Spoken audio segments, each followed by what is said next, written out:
Մեզ այդ հարցում մեղադրողները չեն կարող նշել գետ մեկ կոնկրետ փաստ, որ օրինակ Գագիկ Ծառուկյանը կամ Սամվել Կարապետյանը կատարում են Մոսկվայի կամ Մինսկի հանձնարարությունները։ Ուղղակի նման փաստ գոյություն չունի։ Ոչ մեր խոսույթներում, ոչ մեր ծրագրերում, ոչ օրակարգերում։ Ես հիմա կարող եմ տասնյակ փաստեր նշել,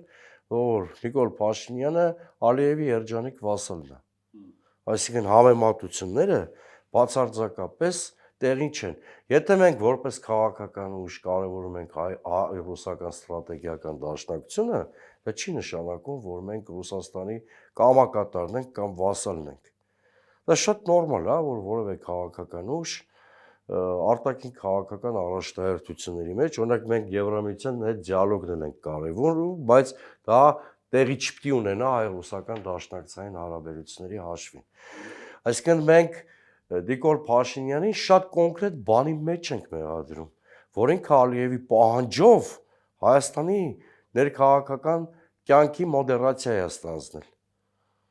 Այսինքն կատարում է ուղիղ Ալիևի պահանջները, մենք իր արևմտամետ արժեքային կողմնորոշումները կամ պրակտիկ քաղաքական դիրքորոշումները չենք մեղադրում։ Դա մաքսիմում համարենք արկածախնդրություն, հա։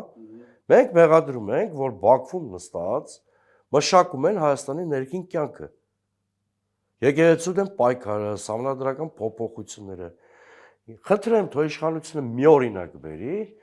որ իրանց ասած եռագլուխ հրեշը, ոնց որ մեզ են վերագրում, Մոսկվայի, Մինսկի կամ այլ մայրաքաղաքի ցուցումով ներքաղաքական օրակարգ է գեներացնում։ Չկա այդ փաստը։ Բացի այդ մարդկանց ունեցած կապերը, այդ կապերը ի դեպ հարստություն են։ Թող ինք իրանց արտաքին կապերով փորձեն երկրին օգտակար լինել։